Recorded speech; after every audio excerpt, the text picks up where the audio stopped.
Bonjour à tous, on se retrouve aujourd'hui pour poursuivre notre aventure sur des périphériques gaming en provenance de Chine. Ici, il s'agit d'une souris, elle s'appelle la Mousse 007. Côté packaging, on a un carton noir ici, petit dessin de souris, une étiquette jaune, Jamdouki que je viens d'ouvrir au niveau introduction. Donc au niveau du unboxing, découvrons ce qu'il y a à l'intérieur de cette boîte.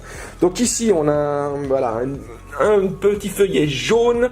Donc là, je lis pas la langue, ça va être un petit peu difficile, mais attendez, il y a un peu d'anglais. Donc date d'achat, numéro du modèle. Donc ça, je pense que ça doit être une carte d'enregistrement par rapport au produit. Juste en dessous, on a donc cette feuille A4 où là, on va retrouver toutes les explications par rapport aux différentes fonctionnalités de la souris. Ça, c'est la manière dont fonctionne donc la personnalisation. Ça va être toutes les possibilités. Ici, on a donc tout ce qui va être caractéristique technique, et enfin là il y a un bilan du contenu pour savoir s'il ne manque rien. Donc découvrons l'intérieur de cette boîte. Donc là c'est un beau verre. On a donc la souris principale ici, on va retrouver les personnalisations à droite et à gauche, également différents repose-paumes. Donc là au niveau des points de contact, ça fonctionne par magnétisme, et on a également ici donc des points de contact pour la transmission de tension. Donc du coup ça doit gérer un rétroéclairage, et au niveau au niveau du site, ils indiquent également une souris vibrante. Bref, on va découvrir ça. Et enfin, vous pouvez voir ici qu'il est possible également, alors ça c'est une grosse originalité, de pouvoir personnaliser l'arrière de la souris, donc par rapport, enfin l'arrière, le dessous, là, ces points de contact, par rapport à son support. Donc au total, si je compte, donc il y en a 3, et 3, 6, et 3, 9, et ici il y a 2 supports, donc ça fait 11 possibilités, donc on a quand même pas mal ici de choix en termes de modification. Cette Mousse 007 propose donc, comme on vient le voir, tout un tas de choses au niveau des modules pour pouvoir personnaliser son ergonomie. Donc ça va servir à augmenter par exemple la surface de contact, à avoir une surface plus importante pour reposer par exemple son pouce, ou à adapter la paume à sa main ou encore à la taille de sa main. Bien sûr, la souris propose de base certaines fonctionnalités. On a plusieurs boutons en latéral, donc là il y en a 2. On a également des boutons sur le haut qui permettent de sélectionner le nombre de DPI. Ici on récupère un capteur Avago, c'est du A9800 avec plusieurs possibilités. On a du 600, 1000, 2000, 3600 ou encore du 8200 DPI. Par contre, j'ai pas compris ici à quoi sert cette petite barre de LED qui s'active tout le temps, puisque selon le type de sélection du DPI à la volée, donc là je suis au maximum, la barre ne change absolument pas. On a également une graduation allant de 0 jusqu'à du 6,5 x 1000, donc 6500, donc 7000, 8000, donc là normalement je devrais avoir la barre à son plein, ce qui n'est pas du tout le cas. Au niveau du rétroéclairage, on a également ici une petite touche en latéral, et on a sur le devant de la souris 2 petites LED blanches. Au niveau donc des différents modules, la souris en elle-même, on n'est clairement pas sur du produit très haut de gamme, on a un plastique de qualité. Par contre, on voit les différents points d'injection, on a différentes couleurs. Donc là, on voit quand même que le tarif comme je vous le disais tout à l'heure, de 38 € est agressif certes, mais il y a quand même certaines concessions qui sont faites. Au niveau de la finition de la couleur, ce verre est assez agréable à l'œil, très doux au toucher. Par contre, attention, très très sensible ici aux différentes manipulations, puisqu'on l'a déjà rayé et on l'a à peine utilisé. Donc là, il est possible donc de pouvoir changer ses côtés latéraux, droite-gauche, ou encore au niveau de la paume. Et on remarque également que ici ou encore ici, on a des petits capteurs, et ça va permettre d'améliorer les fonctionnalités de base de cette souris. Donc je m'explique. Ici, par exemple, si je prends ce module où il y a marqué 007 et je le mets en place, automatiquement, je vais avoir un éclairage, un rétro-éclairage supplémentaire. Je vais pouvoir également ajouter un bouton latéral. Voilà, comme ceci. Donc là, j'ai un repose-paume un peu plus important, et j'ai un bouton supplémentaire si je veux le sélectionner en fonctionnalité par rapport à certains jeux. Par contre, j'ai la même possibilité avec un deuxième module, je suis en train de le chercher. Voilà, par contre, qui positionne le bouton, par contre, totalement à l'arrière. Donc ça va être plutôt conseillé pour les petites mains. Ici, donc, je vais vous rajouter, par exemple, on va essayer de la construire complète, voilà, et je vais vous rajouter d'autres modules. Donc là, ça va être le module arrière au niveau du repose-paume, donc ça va être pour sa main.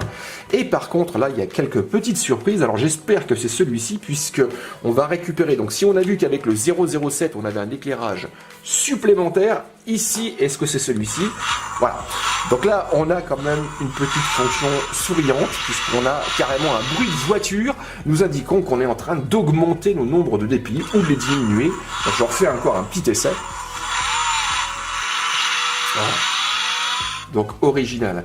On a également donc un troisième module. Ici, on va le découvrir dans quelques instants quand on regardera brièvement donc le soft et puis on fera un petit essai avec un jeu. Ici, ce module va rajouter normalement une petite fonction de vibration en fonction des clics. J'en reparlerai. Enfin, il est possible également donc de personnaliser l'assise de la souris avec deux choix. Donc là, j'ai plutôt une finition avec du métal, tandis que là, on va avoir une finition plus classique. Par contre, j'ai un petit peu peur que sur le long terme, puisque là, on voit qu'il y a des points de colle, ça ne tienne pas trop les usages, on va dire, assez musclés du gaming. Donc, on va quand même mettre celui-ci en place. Voilà, et là, pareil, la connexion se fait très facilement, comme vous avez pu le voir, puisque tout fonctionne en magnétique.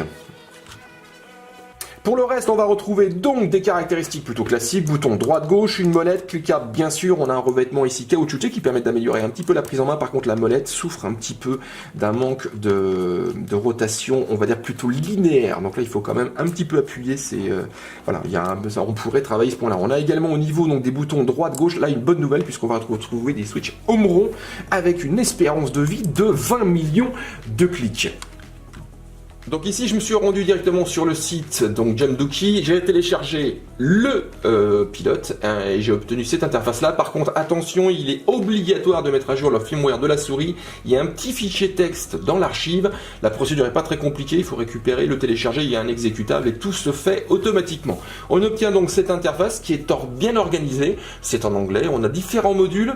Ça va être tout ce qui va être gestion, par exemple, du rétroéclairage. Ici, ça va être la gestion des performances de la souris, comme le DPI ou encore l'accélération, et on a ces deux petits encarts là, l'un qui va être par rapport au son qu'on a vu tout à l'heure selon l'arrière du mulot que vous allez sélectionner, et en haut on a également la possibilité d'activer une petite fonction de vibration. Donc là il faudra choisir le bon arrière pour que ça puisse fonctionner. Je vais faire on par exemple, ça va correspondre à la touche gauche de ma souris, je fais enregistrer comme ceci, et là donc à chaque fois que j'active donc ce petit bouton gauche, j'ai toute la souris qui se met à vibrer. On regardera ce que ça donne tout à l'heure dans un petit jeu. J'ai également la possibilité, donc là je vais revenir au mode normal, de pouvoir sélectionner différentes actions selon les boutons. Donc là j'ai différentes vues de la souris, et par exemple ici avec donc ce côté latéral que j'ai bien sûr mis en place, je peux affecter, alors donc le bouton s'appelle Firm Key, je vais pouvoir sélectionner différentes choses. Donc là il y a de la macro et il y a également des raccourcis, du multimédia. Donc là par exemple si je fais raccourci, je vais pouvoir sélectionner My Computer, donc normalement ça va être l'explorateur de fichiers. Donc je fais OK, j'enregistre comme ceci, et à chaque fois que je vais appuyer sur le bouton, et normalement voilà, donc automatiquement j'ai l'explorateur de fichiers qui se lance. Donc faisons un petit essai cette fois-ci en jeu. Donc au niveau gaming, donc là je vais passer en une seule arme, je vais recharger parce que je suis certain qu'il y a du monde en dessous. Donc les différents modules vous permettent de trouver quand même assez facilement une forme qui corresponde à votre main. Par contre, côté dimension, elle est quand même plus favorable aux grandes mains. Par contre, par rapport à mon tapis de souris que j'utilise, j'ai pas trop de problème de glisse, elle répond bien.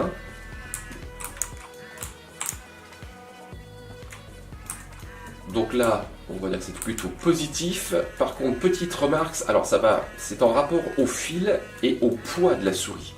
Il faut vraiment utiliser un fil qui est bien droit, parce que face à l'écran, parce que si vous le mettez en latéral avec une légère tension sur le fil, dès que vous allez lâcher la souris, elle va bouger. Je vais vous le montrer là, parce que je l'ai laissé comme c'était la première fois. Attendez, je vais juste...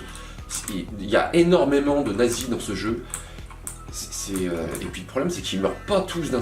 Il faut vraiment leur tirer dessus un bon moment, et c'est pas possible, ils sortent d'où tout cela? J'espère juste que je vais pas mourir pour cette petite démo. Bon, on va peut-être descendre. Ouais, je suis même en haut. Bon, là, oui, j'ai pas très bien quand même, moi j'ai pas beaucoup de vie. Donc je disais, au niveau donc, de la souris et du fil, donc on a ce petit problème de glisse, et toi je l'ai vu tout de suite. Voilà. Je vais quand même y arriver.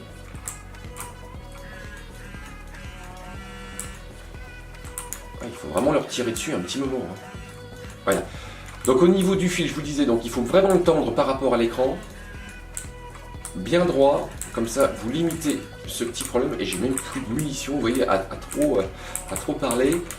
Ça y est, j'en ai récupéré ici. Bon, il m'en reste combien? Voilà, ça c'est bon. Et lui, non, c'est bon, j'ai pas de... Ah, bah si, il y en a. Voilà. Il y en a un ici.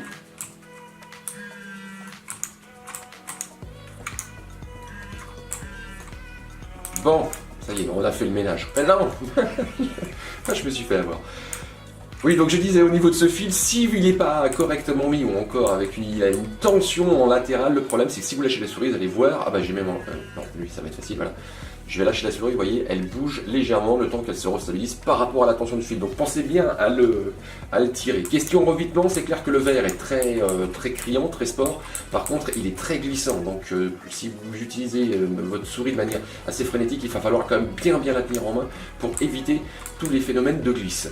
Et enfin, je ne sais pas si vous l'entendez au niveau de la vidéo, j'ai donc activé le mode de vibration arrière. Alors c'est très présent, ça se répercute sur toute la main.